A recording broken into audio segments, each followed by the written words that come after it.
لا إله إلا الله لا إله إلا الله لا إله إلا الله ما لنا رب سوى لا إله إلا الله لا إله إلا الله لا إله إلا الله ما لنا رب سوى.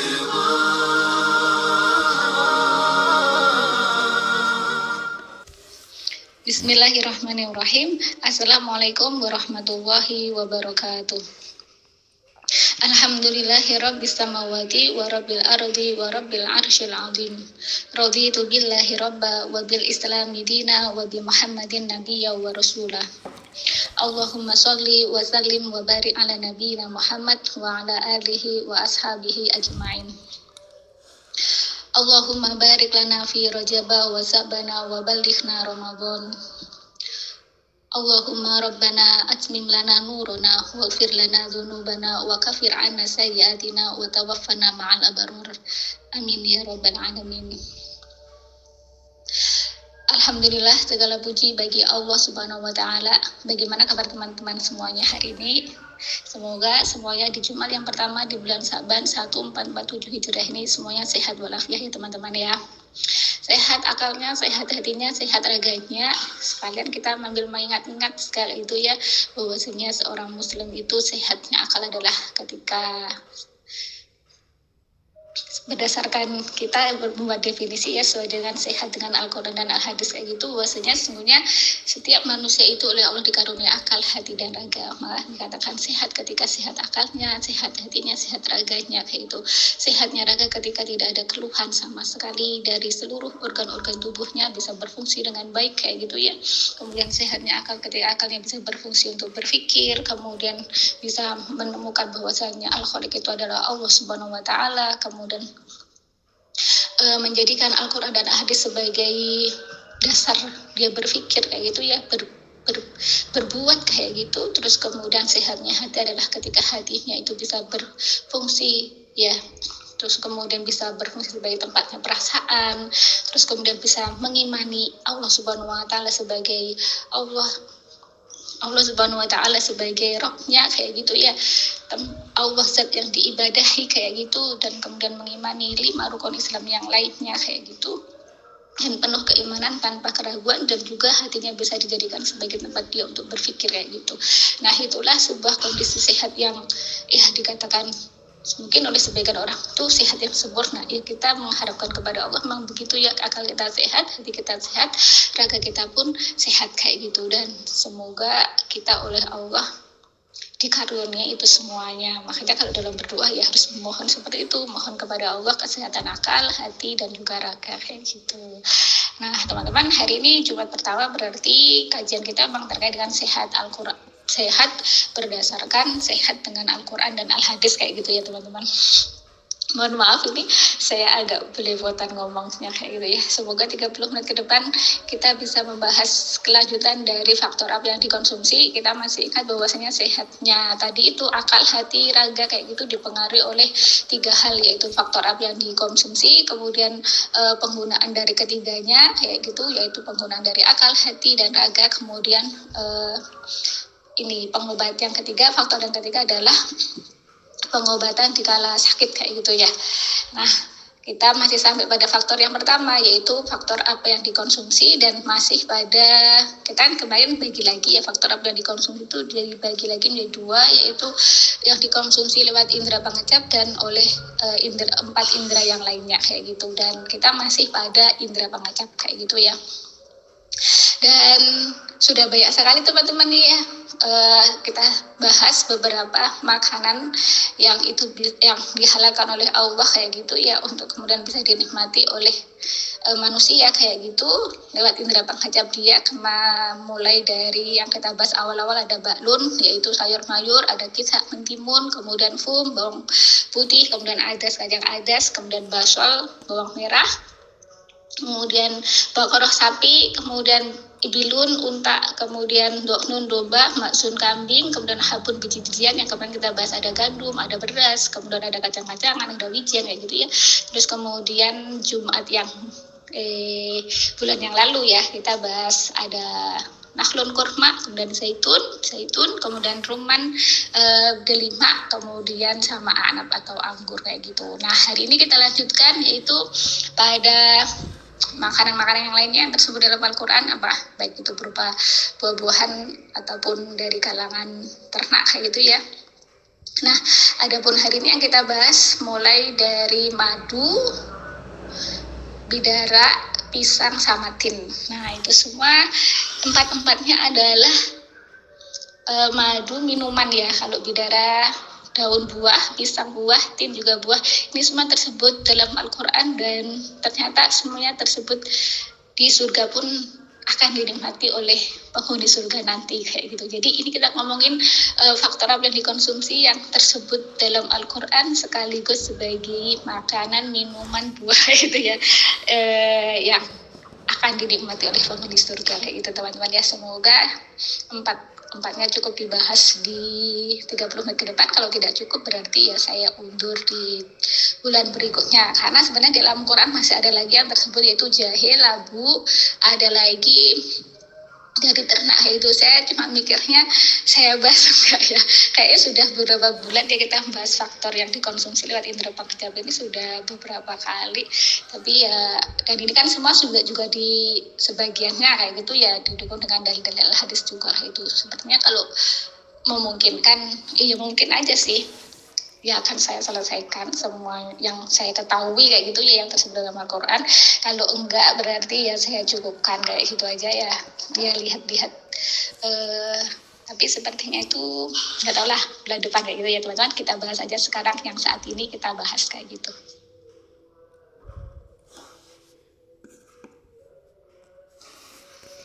Teman-teman rahimakumullah, kita awali yang pertama adalah madu kayak gitu. Nah madu ini sebenarnya sudah gak asing lagi ya teman-teman ya. Mungkin di antara teman-teman ada yang mengkonsumsinya kayak gitu ya, termasuk saya juga mengkonsumsi madu kayak gitu meskipun tidak rutin kayak gitu ya. Kalau pas ada yang mengkonsumsi, kalau pas nggak ada ya nggak mengkonsumsi. jadi nggak rutin kayak gitu. Kalau rutin itu kan bisa dikatakan rutin tiap hari, ada rutin mingguan, ada rutin bulanan gitu ya. Maksudnya kalau ada ya saya konsumsi, kalau enggak ya kalau pas belum beli ya nggak mengkonsumsi kayak gitu. Nah teman-teman, ternyata madu ini tersebut dalam Al-Quran. Saya awali dulu dari Quran surah An-Nahl ayat 68. Di sini Allah menerangkan bahwasanya ini ayat terkait dengan lebah kayak gitu ya. Jadi di ayat ini belum tersebut madu kayak gitu, belum tersebut, tapi terkait dengan lebah kayak gitu. Dan teman-teman tentunya sudah tahu bahwasanya lebah itulah hewan yang menghasilkan madu kayak gitu, meskipun tidak semua lebah itu bisa menghasilkan madu kayak gitu. Teman-teman rahimakumullah, di ayat 68 Quran surah An-Nahl Allah Subhanahu wa taala berfirman. Nah, ini saya nggak bisa membaca keseluruhan ayatnya ya teman-teman, karena saya lagi haid seperti itu, sehingga saya cuplik-cuplik aja nanti kayak gitu ya.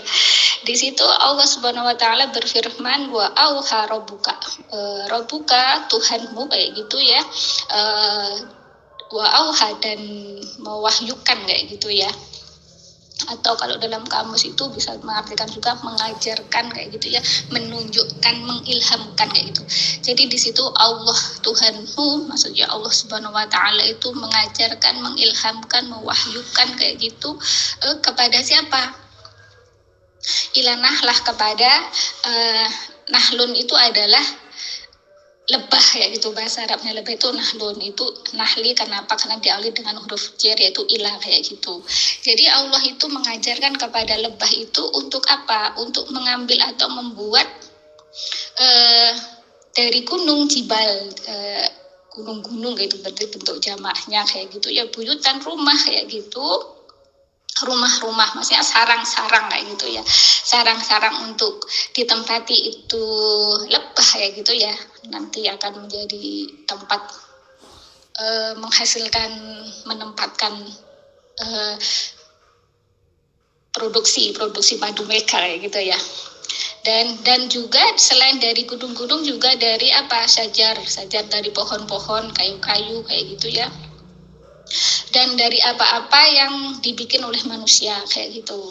Jadi teman-teman, di sini Allah itu mengilhamkan kepada lebah ya untuk kemudian membuat rumah-rumah di gunung-gunung, dari pohon-pohon kayak gitu, dan dari apa-apa yang dibuat oleh manusia. Nah ya kan kita mendengar ada petani ternak madu, ternak tawon ya untuk menghasilkan madu. Ternyata kan benar mereka bisa hidup di tempat-tempat yang dibuat oleh manusia kayak gitu ya. Akhirnya bisa menghasilkan madu, memproduksi madu yang banyak, ternak madu yang banyak kayak gitu. Demikian pula ada yang hidup di alam dan juga bisa bisa dipanen oleh manusia, yaitu meskipun manusia itu tidak mengopeni memelihara, tidak mencukupi si tawon tadi itu, tapi lebah tadi itu, tapi mereka secara alami bisa memproduksi madu kayak gitu ya. Jadi inilah petunjuk yang Allah berikan kepada lebah kayak gitu. Nah, kemudian di ayat selanjutnya itu setelah 68 itu 69. Nah, disinilah kemudian ayat yang kemudian menyebutkan bahwasanya lebah itu menghasilkan madu kayak gitu. Teman-teman rahimakumullah, di ayat 69 itu Allah Subhanahu wa taala itu menjelaskan setelah kelanjutannya dari ayat 68. Kemudian tadi kan Allah di ayat 68 itu mengilhamkan, memberikan petunjuk kepada lebah itu untuk membuat rumah, yaitu membuat sarang-sarang kayak gitu ya. Terus kemudian Allah di ayat 69 itu memberikan petunjuk kepada lebah itu untuk mengambil, untuk memakan ya dari buah-buahan, dari tanaman-tanaman, dari tumbuh-tumbuhan kayak gitu, yang nanti kemudian bisa menghasilkan madu ya. Jadi misalkan dari tumbuh-tumbuhan yang menghasilkan bunga, nanti kan dari situ ada nektarnya. Nektarnya itu mereka dikonsumsi oleh lebah kayak gitu ya. Terus kemudian disimpan di perut madunya kayak gitu ya. Terus kemudian nanti diolah lagi kayak gitu ya sebelum dibawa ke sarang untuk kemudian dirubah menjadi madu yang bisa dikonsumsi oleh manusia kayak gitu ya. Jadi di situ kemudian kuli makanlah min kuli samar, dari setiap buah-buahan, maksudnya selain buah-buahan ya tanaman-tanaman yang berbunga kayak gitu ya, yang di situ bisa menjadi bahan dasar dari madu kayak gitu. Fasluki, kemudian Allah itu juga mengilham kepada mereka itu untuk melewati jalan-jalan ya, jalan-jalan Tuhanmu kayak gitu. Jadi yang dimudahkan oleh Allah Subhanahu wa taala bagi si lebah tadi itu ya. Jadi kalau saya baca dalam literatur dari bukunya Dr. Nadia Tayyarah itu ya teman-teman, untuk menghasilkan lebah 1 kilo, madu 1 kilo itu dibutuhkan 300 ekor lebah yang masing-masing itu harus terbang 40 kali bolak-balik dari sarang ke sumber makanannya. Bayangkan teman-teman, nah itu kalau di total perjalanannya bisa mencapai 330 juta kilometer loh ya, untuk 1 kilo ya, sekilo madu 1 kilo madu kayak gitu ya. Dan Allah semua yang mengajarkan itu ya sudah ya diilhamkan, berarti ya sudah otomatis kayak gitu, mereka langsung paham kayak gitu, ngerti kayak gitu. Terus kemudian madu itu keluar dari mana? Dari lebah itu ya, keluar min butuniha, dari perutnya ya. Syarobun, minuman kayak itu. Jadi Allah di situ teman-teman, masya Allah ya, menyebut ya keluar dari perutnya. Hanya tadi itu kembali ke lebah. Nah gara-gara ini tadi teman-teman, saya itu browsing buka buku bahasa buku nahwu saya. Kenapa kok kayak gitu ya, butun ya. Butun itu kan perut kayak gitu ya. Perutnya. Kenapa kok perut lebah ini pakai gitu kan? Ternyata saya lihat di isim-isim yang itu dihukumin mu'anas atau perempuan kayak gitu ya, itu nggak masuk lebah, itu nggak ada. Terus kenapa kayak itu? Ternyata teman-teman, setelah saya browsing itu saya menemukan jawabannya. Mungkin apakah di jawaban ini, saya pikir saya kronologis kan bener kayak itu ya. Ternyata di antara lebah itu kan ada lebah jantan sama lebah betina. Nah ternyata lebah yang menghasilkan madu itu adalah lebah betina kayak itu loh. Yang lebah jantan itu tidak menghasilkan madu kayak itu. Dan yang menghasilkan madu itu adalah lebah betina kayak itu. Makanya kemudian di situ pakai butuniha, perutnya lebah betina maksudnya. Oh masya Allah, ternyata gini ya, maksudnya itu saya menemukan jawaban kenapa kok pakai butuniha, kenapa kok nggak butunihu itu. Ternyata itu lebah yang menghasilkan madu itu adalah lebah betina, makanya di situ pakai domir ha. Masya Allah, saya baru menemukan tadi itu sambil tuh kenapa ya kok pakai butuniha gitu ya. Ya Allah, ternyata yang bisa menghasilkan madu itu adalah lebah betina kayak gitu ya, lebah pekerja. Lebah betina pun ada dua, lebah betina ratu lebah sama lebah pekerja itu dah. Lebah pekerja ini yang kemudian dia yang menghasilkan madu, mengurus sarang, kemudian mengurus larva. Masya Allah. Jadi yang ratu lebah itu berproduksi, menghasilkan bertelur dan menghasilkan tawon-tawon berikutnya, lebah-lebah berikutnya kayak itu ya. Sedangkan yang lebah jantan itu dia tugasnya khusus ya itu ya, biar kemudian si lebah betina itu bisa bertelur dan menghasilkan lebah-lebah itu tugasnya. Allah ya. Saya itu ya Allah ya gitu, Allah Subhanahu wa taala itu benar-benar maha kuasa. Dan di situ pun Allah menyebutkan butuni hasyarabun. Allah tidak langsung menyebut madu asalun ya, madu itu kan bahasa Arab ngasalun teman-teman. Tapi di situ Allah menyebut sarabun, minuman kayak itu loh ya. Jadi tidak langsung menyebut bahasa Arab dengan bahasa Arab madu, tapi dengan bahasa sarab atau minuman kayak itu. Jadi maha besar Allah juga, maha besar Allah kayak itu loh.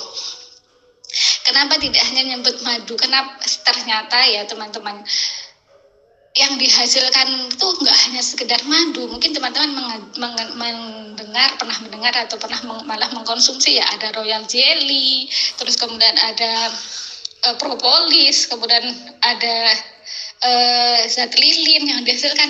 Nah ternyata sarop itu mungkin bisa mencakup itu semuanya, karena itu semua diminum kayak itu loh ya. Kalau manusia mengkonsumsinya ya maksudnya dikonsumsi oleh manusia kayak itu loh. Jadi itu Allah nggak hanya menyebut asalun madu aja, tapi syarabun yaitu berarti bisa mengandung, jadi yang mencakup semuanya tadi itu, mulai dari madu, kemudian ada zat lilin, nanti di zat lilin itu ada tepung sari juga kayak gitu ya, ada madu, terus kemudian ada tadi tuh royal jelly, terus kemudian ada propolis kayak gitu ya. Jadi banyak sekali yang bisa dikonsumsi dari sarangnya lebah tadi itu selain madu kayak gitu loh. Jadi masya Allah ya, Allah juga menjelaskan itu mukhtalifun, macam-macam ya, mukhtalifun, macam-macam madu. Itu kalau teman-teman lihat di gambar itu ada madu hutan, madu kaliandra, madu kalengkeng, madu kopi dan sebagainya. Macam-macam warnanya juga macam-macam. Ada madu yang warnanya itu agak kuning-kuningan, ada yang agak hitaman, ada yang hijau, madu hijau juga. Terus kemudian yang lain-lainnya. Jadi masya Allah ya. Terus kemudian Allah terangkan di situ ya, fihi, di dalam madu itu ada sifat bagi manusia kayak gitu. Jadi situ berarti madu tadi itu bisa mengandung obat ya untuk menyembuhkan beberapa penyakit yang diderita oleh manusia kayak gitu. Dan Allah akhir ayat itu sungguh dalam hal demikian itu terdapat ayat-ayat bagi kaum atau bagi orang-orang yang dia itu yatafakkarun, yang mau berpikir kayak gitu. Dan benar teman-teman, kalau kita mau berpikir itu ya Allah, ada ayat Allah, ada kuasa Allah dalam lebah dan madu yang dihasilkan. Nah sekarang apa sih kandungan dari lebah kayak itu? Apa sih kandungan dari madu dan apa kemudian sifat dari madu kayak gitu? Teman-teman rahimakumullah, itu slide-nya ya, kandungan madu. Kandungan madu 70% itu adalah gula. Betul ya teman-teman ya. Jadi 70%-nya itu adalah gula dengan komposisi ya 40% gula fruktosa ya. Terus kemudian 30% gula anggur, 4% gula tebu dan lain-lain ya. Terus kemudian selain itu, madu juga mengandung protein, mineral, vitamin, dan klorofil.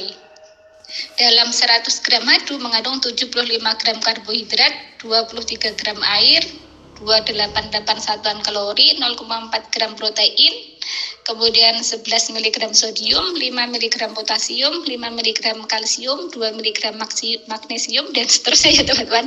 Teman-teman baca sendiri terkait dengan kandungan madu atau rahmat Allah yang telah Allah tetapkan pada madu. Jadi dari itu yang disebutkan berarti mengandung protein, mengandung karbohidrat, mengandung mineral, juga mengandung air kayak itu. Jadi lengkap kayak gitu ya, vitamin juga kayak gitu. Jadi kandungan madu ini sangat lengkap sekali ya. Hewan kecil yang kalau gigit juga sakit sekali itu ternyata ketika mereka berkumpul itu bisa menghasilkan madu yang di situ mengandung kandungan gizi yang sangat sangat luar biasa sekali. Nah, dengan kandungan gizi yang seperti itu, apa kemudian sifat dari madu? Teman-teman rahimakumullah, di antara sifat dari madu itu banyak sekali teman-teman. Mulai dari masing-masing dari royal jelly-nya tadi itu punya manfaat sendiri, propolis juga punya manfaat sendiri. Terus kemudian zat lilin juga mengandung manfaat sendiri. Nah, ini yang saya berikan di slide itu rangkuman sedikit aja dari manfaat madu ya. Jadi yang pertama itu madu itu bisa membunuh bakteri kayak gitu ya. Kenapa kemudian memiliki kemampuan membunuh bakteri? Jadi madu itu sendiri kalau dibiarkan di tempat terbuka itu kan nggak cepat kemudian rusak itu enggak. Kenapa? Karena dalam diri madu tadi itu mengandung zat itu antibakteri kayak gitu loh ya. antibakteri sehingga ketika dikonsumsi manusia pun kayak gitu ya. Madu itu bisa membunuh bakteri yang ada dalam tubuh manusia gitu ya. Berdasarkan yang saya baca dari bukunya Dr. Nadia Toyaroh diterangkan bahwasanya berdasarkan riset ada 3 mekanisme yang menyebabkan madu itu mampu membasmi bakteri. Yang pertama adalah kadar air yang rendah, ya kan, benar ya teman-teman, kan kental gitu ya madu itu ya. Kalau saya baca dalam buku yang lain dari literatur yang lain ya untuk mengetahui madu itu asli atau enggak gitu ya. Kan madu itu ada yang madu sintetis, ada yang madu asli, ada yang juga ya madu campur-campur, kadang-kadang nggak ada madunya, cuma air aja ditambah gula-gula gitu ya. Itu cek kalau dituangkan ke kertas gitu ya, itu kertas koran atau kertas apa gitu, dia nggak tembus kayak gitu loh. Jadi kalau banyak airnya berarti jadi itu madunya hanya sedikit sekali kayak gitu daripada kandungan madunya kayak gitu. Itu untuk mengetes madu ini asli atau enggak kayak gitu. Jadi kandungan airnya yang rendah dan kodrat alami itu memiliki tekanan osmotik yang tinggi. Jadi tekanan osmotik itu adalah tekanan ketika terjadi osmosis atau istilahnya ada pelarutan dua jenis larutan, yang satu cair, satunya kental kan kayak gitu ya. Maka kemudian akan terjadi tekanan osmotik kayak gitu. Nah, madu ini ternyata memiliki tekanan osmotik yang tinggi kayak gitu. Kemudian memiliki kadar keasaman yang baik, stabil, pH-nya balance kayak gitu. Terus kemudian mengandung inhibin. Inhibin itu adalah materi hidrogen peroksida, yaitu H2O2 kayak gitu. Di mana H2O2 ini memang memiliki kemampuan untuk membunuh bakteri kayak gitu. Dan ternyata madu ini mengandung unsur itu kayak gitu. Nah, dengan kemampuan madu membunuh bakteri tadi dan juga menangkal racun dari jamur, menjadikan madu itu bisa mengobati diare. Diare itu kan biasanya karena bakteri E. coli atau kemudian bakteri-bakteri yang lainnya kayak gitu. Luka di kulit, ya, luka bakar. Kan biasanya kalau luka itu bisa mudah terkena bakteri, kena virus, kuman kayak itu ya. Maka kemudian kalau diolesi madu dengan porsi yang cukup, dengan kemudian intensitas yang tepat kayak gitu ya, itu bisa melindungi luka tadi dari terhinggapi bakteri ataupun kuman-kuman yang malah menyebabkan luka itu tidak segera mengering kayak gitu. Juga bagus pula untuk mengatasi bisul, ya, penebalan kulit. Kadang-kadang ada penebalan kulit tertentu, itu bisa diobati dengan madu ditambah campur dengan gliserin. Itu bisa dilakukan seminggu sekali atau berapa, pokoknya dengan teratur kayak gitu ya, untuk kemudian memulihkan kayak gitu. Nah itu, terus kemudian berikutnya zat besinya madu tadi itu bisa mengatasi anemia ya. Terus kemudian madu juga untuk penyakit jantung ya, karena melancarkan sirkulasi darah dan memperkuat otot kayak gitu ya, mengatasi radang pencernaan dan juga lain-lainnya kayak gitu. Kalau di sini di bukunya Dr. Nadia Toroh masih diterangkan lagi mulai bermanfaat untuk mengatasi gagal ginjal, kemudian penting untuk pemulihan pasca sakit kayak gitu ya. Kemudian pemanis alternatif yang menyehatkan tentunya, kemudian mencegah kanker kayak gitu. Kemudian juga untuk alat kosmetik itu ya, bahan-bahan kosmetik dan kecantikan, kemudian lain-lainnya. Masih banyak sekali dari manfaat dari madu kayak gitu. Jadi ini udah jam 2 kurang sedikit. Jadi untuk bahasan madu saya cukupkan sampai di sini teman-teman ya.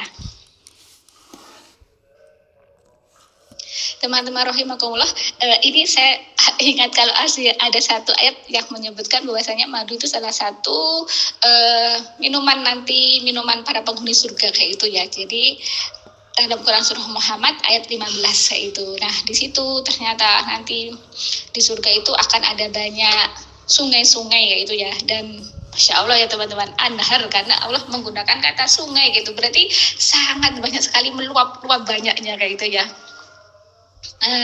Mana yang kemudian menyebutkan sungai madu kayak gitu.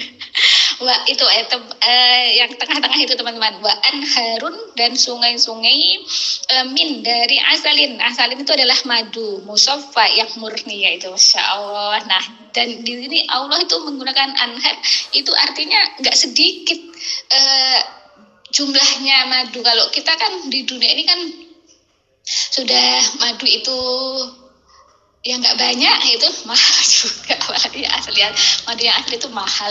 Tapi kalau saya ngambil madu itu setengah kilo itu ya, saya nggak mau sebut merek ya teman-teman, ya itu 100.000 loh harga ecer per botolnya kayak gitu. Nah, nanti kalau di surga teman-teman, madunya itu madu murni tanpa campuran, dan itu sungai-sungai, berarti bisa sebebas-bebasnya ya minum madu kayak gitu ya. Terus kemudian ada juga sungai khamr, sungai susu, dan lain sungai air yang tidak payau dan seterusnya. Masya Allah ya. Dan itu nanti bisa dinikmati di surga kayak gitu. Nah, itu tambahannya terkait dengan madu. Teman-teman rahimakumullah, berikutnya adalah bidara kayak gitu. Nah, bidara ini tersebut di dalam Al-Qur'an, yaitu Quran surah Al-Waqiah ayat 28. Teman-teman, di sini itu bidara itu tidak, ini ayat yang saya ketahui menyebutkan bidara ya. Jadi di situ tuh ayatnya itu menyebutkan bidara sebagai pohon di surga, teman-teman. Jadi di ayat 27 dari Quran surah Ar-Rahman itu Allah menerangkan bahwasanya wa ashabul yamin, dan golongan kanan, dan apakah kayak gitu ya? Alangkah mulianya kayak itu golongan kanan itu. Ini golongan kanan itu adalah orang-orang mereka yang menerima catatan amalnya dari sebelah kanan arsy Allah itu sebelah. Kalau dalam tafsirnya Ibnu Katsir tersebut begitu kayak gitu ya. Jadi ini setelah Allah menerangkan terkait dengan golongan muqarrabun yang Allah dekatkan ya kayak gitu. Kemudian Allah menerangkan golongan kanan ini. Nah, golongan kanan ini juga termasuk penghuni surga, teman-teman, kayak itu. Nah, mereka fi sidr, pohon sidr. Nah, sidr inilah yang kemudian diartikan sebagai pohon bidara kayak gitu. Mahdud, yang tidak berduri. Nah, kalau di surga nanti ternyata pohon bidara itu tidak berduri, teman-teman. Kalau saya sendiri juga menanam pohon bidara di belakang itu. Nah, kalau pohon bidara di dunia itu berdurinya Masya Allah banyak sekali durinya. Nah, nanti ternyata pohon bidara di surga itu tidak ada durinya dan banyak buahnya. Sampai sekarang pohon bidara saya itu belum berbuah kayak itu, masih berdaun banyak kayak gitu dan berduri banyak kayak itu. Kalau buahnya belum belum muncul. Saya nunggu-nunggu pengen tahu kayak apa sih buahnya bidara kayak gitu. Karena ternyata buahnya bidara itu pun juga memiliki banyak khasiat kayak gitu. Selain daun bidara kayak gitu. Jadi nah, apa kemudian khasiat dari pohon bidara atau dari daunnya bidara kayak itu ya khusus yang kita bahas di sini. Nah, itu saya bacakan dulu suratnya. Teman-teman rahimakumullah, yang pertama adalah rahmat Allah Subhanahu wa taala pada bidara. Ini yang bahasnya daun bidara ya teman-teman ya. Jadi ini saya kutip dari hellosihat.com kayak gitu ya. Jadi berdasarkan teman dari Journal of Nutrition and Metabolism tahun 2016 kayak itu dijelaskan bahwa kandungan dari daun bidara itu adalah ada vitamin A, flavonoid. Nah, flavonoid ini teman-teman yang sangat penting sekali. Dia itu anti kanker, anti radang, pokoknya antivirus ya. Dia itu memiliki kemampuan untuk menangkal radikal bebas kayak gitu. Kemudian ada tanin, saponin, karbohidrat, vitamin C, vitamin E, daun bidara itu juga disebut dengan jujuba kayak gitu ya teman. Jujuba bauxit B, jujuba boginin glikosida, jujuba saponin 4, flavonol glikosida. Nanti untuk istilah-istilah ini silahkan teman-teman browsing sendiri dan yang lebih tahu para pakar gizi kayak gitu ya. Jadi itu di antara kandungan dari daun bidara. Saya sendiri selama ini mengkonsumsi daun bidara teman-teman, tapi saya nggak sengerti kalau ternyata kandungan gizinya itu sebegini banyak gitu dia. Karena saya mengkonsumsi daun bidara itu memang dalam rangka untuk ruqyah kayak gitu ya, bukan untuk pengobatan sakit-sakit tertentu, itu bukan kayak gitu ya. Karena memang salah satu manfaat daun bidara itu bisa dipakai untuk ruqyah kayak gitu ya. Selain untuk pengobatan penyakit medis kayak gitu. Nah, sekarang dari komposisi yang seperti itu, apa aja kemudian sifat yang bisa diambil dari daun bidara? Teman-teman rahimakumullah, di antara sifat pada bidara ini saya kutip dari bukunya Dr. Nadia Toyaroh kayak gitu ya, bahwasanya sifat pada bidara itu bisa menjadi pereda batuk, pereda panas, sakit campak, bisul perut. Kalau pendapatnya dari Az-Zahabi, ia berkata mandi dengan daun bidara, daun kurang N yaitu lebih membersihkan kepala daripada selainnya. Ia dapat mengusir panas sebagaimana disebutkan oleh Rasulullah SAW dalam memandikan mayat kayak itu. Ya memang ini bisa dipakai untuk memandikan mayat ya, daun bidara ini, dan juga bisa juga untuk ruqyah kayak gitu. Nah, dikonsumsi untuk minuman juga bisa. Jadi daunnya itu ada juga yang untuk mandi ya, diserbuk bidara itu ya, terus kemudian pakai mandi itu bisa. Terus kemudian dikonsumsi dituang. Kalau sudah berupa serbuk berarti tinggal dituangkan air hangat kayak gitu ya, untuk kemudian diminum kayak gitu. Nah, dengan kandungan yang seperti itu insya Allah sangat bermanfaat bagi tubuh kayak gitu ya, terkait dengan bidara kayak gitu. Nah, ini untuk pembahasan bidara. Teman-teman rahimakumullah, buah berikutnya adalah pisang. Pisang ini juga menjadi buah surga teman-teman, yaitu tersebut dalam Quran surah Al-Waqiah ayat 29. Di situ Allah berfirman watolhin pohon pisang kayak gitu, mangdut yang bersumber kayak gitu. Masya Allah, maaf teman-teman kalau ada suara tadi, ada angin yang sangat kencang sehingga pintunya tiba-tiba nutup dan memasukkan suara. Jadi ada pohon pisang. Jadi ada pisang di dunia, ada pisang di surga. Nanti pisang di surga seperti apa? Nah, kita juga belum tahu kayak gitu. Yang jelas nggak bisa dibayangkan oleh diri kita ya, seperti apa pisang nanti di surga, ataupun pohon-pohon, ataupun tanaman-tanaman, ataupun buah-buahan yang tersebut dalam Al-Quran yang itu ada di surga, kita nggak bisa menyamakan dengan ada yang di dunia kayak gitu. Nah, kemudian kalau pisang di dunia ini apa aja kandungan gizinya, dan kemudian apa sifatnya? Teman-teman rahimakumullah, itu ada jenis-jenis pisang yang saya bagikan ya.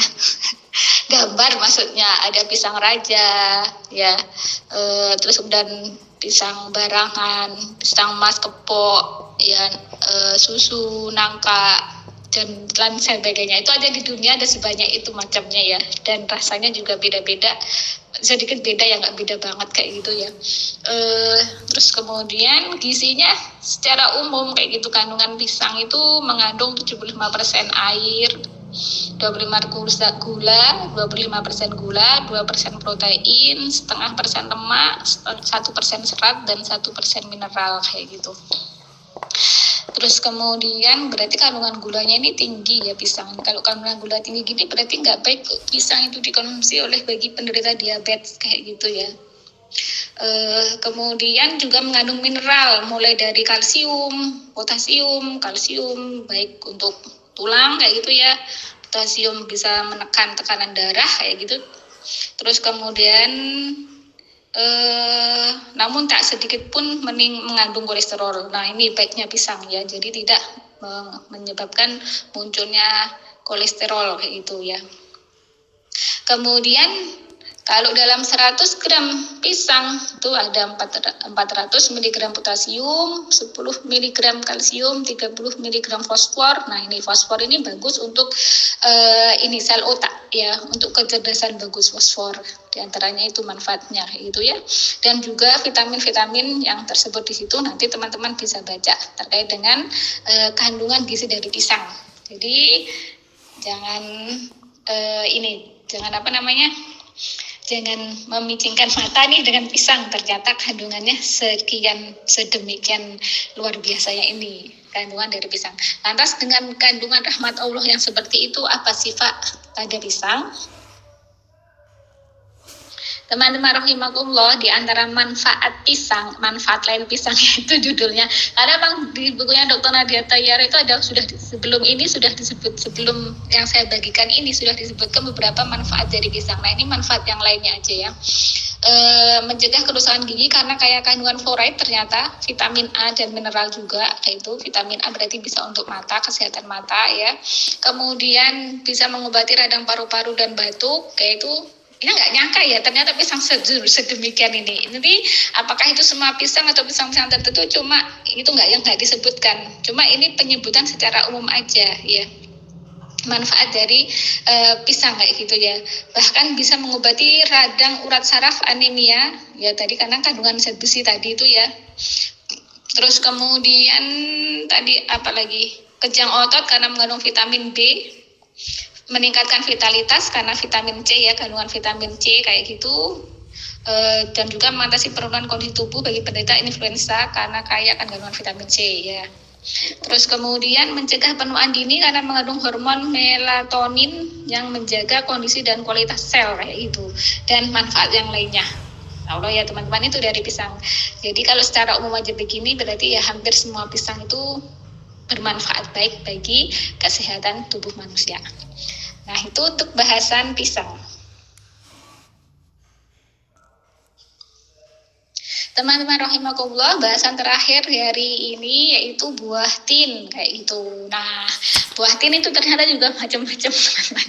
Ada buah tin yang kehijau-hijauan, ada buah tin yang kuning-kuningan, yang agak kehitaman, ya Masya Allah. Nah, ini buah tin ini teman-teman, dia dalam tafsirnya Ibnu Katsir dijelaskan bahwasanya buah tin, buah zaitun itu tumbuh pertama di Baitul Muqaddas, yaitu di daerah Palestina kayak gitu ya. Jadi buah tin tersebut dalam Quran surah At-Tin ayat 1. Di situ At-Tin ya, buah tin sama zaitun itu menjadi muqsam bih, yaitu menjadi objek yang dijadikan oleh Allah sebagai sumpahnya kayak gitu ya. Allah bersumpah dengan buah tin dan buah zaitun kayak gitu. Jadi kalau buah tin, buah zaitun termasuk ciptaannya Allah. Allah boleh bersumpah dengan ciptaannya, tapi kalau manusia itu nggak boleh bersumpah dengan ciptaannya Allah. Tapi harus, kalau misalkan kita bersumpah dengan menyebut Allah, jadi demi Allah gitu ya, saya bersumpah dan seterusnya itu ya. Jadi sumpah itu kalau nanti menggunakan makhluk jadinya syirik kayak gitu ya. Jadi nggak boleh kalau kita bersumpah menggunakan Allah Subhanahu Wa Taala ya, bukan menggunakan makhluk yang diciptakan oleh Allah Subhanahu Wa Taala. Jadi di surah At-Tin ini kan ayat 1, 2, 3 itu berupa Allah bersumpah dengan beberapa ciptaannya, mulai dari tin, zaitun, kemudian nanti di ayat 2 itu dengan Gunung Tursin ya, dengan Tursina ya, atau Sinai kadang-kadang juga diartikan seperti itu. Dan kemudian dengan negeri yang dijamin aman, yaitu dalam tafsir Ibnu Katsir terangkan itu adalah Mekah kayak gitu ya. Baru kemudian diikuti ayat berikutnya yang menjadi muqsam alaihnya kayak gitu. Jadi ini menunjukkan kalau Allah bersumpah dengan buah tin itu menunjukkan sangat berkhasiatnya buah tin. Dalam sebuah hadis Rasulullah, buah tin itu pun disebutkan sebagai buah nanti yang akan disebutkan sebagai buah dari surga kayak gitu, dalam salah satu hadisnya Rasulullah SAW kayak gitu. Nah, sebenarnya apa sih kandungan dari buah tin kayak gitu ya, sampai kemudian Allah menjadikan sebagai muqsambihnya kayak gitu dalam sumpahnya dalam Quran surah At-Tin ini. Teman-teman rahimakumullah, di antara kandungan buah tin, maaf ya ini saya kurang jelas tadi ngambil gambarnya, kaya akan kandungan gula, potasium, magnesium, zat besi. Buah tin kering dalam jumlah 100 gram mengandung 70 kalori, 18 gram gula, 1 gram protein, 0,1 gram lemak, 15 gram serat, 280 mg potasium, 40 mg fosfor, 50 mg kalsium, 20 mg magnesium, dan mengandung zat besi, karotin, serta vitamin A, B, C, dan K. Insya Allah ya, jadi kandungannya sangat lengkap ya dari buah tin ini. Banyak sekali kandungan mineralnya, banyak sekali vitaminnya, juga mengandung protein, juga mengandung gula kayak gitu ya. Nah, kemudian apa sifat dari buah tin? Teman-teman rahimahullah, sifat dari buah tin yang pertama adalah sebagaimana yang Rasulullah SAW sabdakan, makanlah buah tin. Jika aku berkata sesungguhnya ada buah yang diturunkan dari surga, pastilah aku mengatakan itu buah tin. Ia menyembuhkan bawasir dan bermanfaat bagi pegal-pegal. Nah itu ya, bahwasanya hadis riwayat Abu Naim ya, itu yang menyebutkan bahwasanya buah tin itulah buah yang diturunkan dari surga kayak gitu ya, yang dulu pertama tumbuh ada di wilayah Palestina, nah sekarang kayaknya sudah dibudidayakan di berbagai macam negara kayak gitu. Kemudian kalau menurut Ibnu Sina inilah ilmuwan muslim pakar kedokteran kayak gitu, beliau menyebutkan bahwasanya buah tin itu bermanfaat bagi ibu hamil dan menyusui kayak gitu. Terus kemudian dari Ibnu Qayyim rahimahullah, ia mengatakan bahwasanya buah tin itu yang terbaik adalah yang kulitnya berwarna putih kayak gitu. Ia berkhasiat meluruhkan batu ginjal, menetralkan racun. Ia paling bergizi di antara semua buah-buahan. Nah itu kalau menurut Ibnu Qayyim kayak gitu ya. Nanti teman-teman bisa baca selengkapnya kayak gitu ya terkait dengan buah tin sebagaimana disebutkan oleh Ibnu Qayyim rahimahullah itu ya, bahwasanya buah tin dapat melegakan tenggorokan, saluran pernafasan, membersihkan liver dan limpa, serta membersihkan lendir di dalam perut. Buah tin yang kering dapat dimakan dan berguna bagi kesehatan saraf itu. Dan ada lagi manfaat yang lain yang dalam tersebut dalam bukunya Dr. Nadiah Tayyarah apa aja ya, mencegah mengobati gejala penurunan stamina atau osteoporosis dan osteoporosis karena banyak mengandung kalsium sama fosfor. Nah itu ya, fosfor juga berfungsi baik untuk sel-sel otak, membantu untuk kecerdasan kayak gitu ya, selain fungsi yang lainnya kayak gitu. Karena jika dioleskan ke kutil dan kulit yang menebal di telapak kaki, buah tin dapat menyembuhkannya dengan izin Allah. Nah itu kalau punya kutil sama kulit menebal bisa dioleskan, kayak itu bisa menyembuhkannya dengan izin Allah Subhanahu Wa Taala. Dan masih banyak lagi fungsi-fungsi yang lainnya. Teman-teman rahimakumullah, alhamdulillah 4 bahasan hari ini sudah selesai ya, madu, bidara, pisang, dan tin. Dan mohon maaf sangat terlewat banyak sekali waktunya, hampir setengah 3 kurang sedikit, dan mari kita langsung akhiri dengan baca istighfar 3 kali dan doa kafaratul majelis. Astagfirullahaladzim, astagfirullahaladzim, astagfirullahaladzim, subhanakallahumma wa bihamdika, asyhadu an la ilaha illa anta, astaghfiruka wa atubu ilaik. Al-haqqu min rabbika fala takunanna minal mumtarin. Sungguhnya kebenaran itu datangnya dari Allah Subhanahu wa taala semata, dan apabila ada salah ataupun kurangnya semata-mata kelemahan saya pribadi, mohon dimaafkan. Dan akhirnya saya akhiri, wassalamualaikum warahmatullahi wabarakatuh.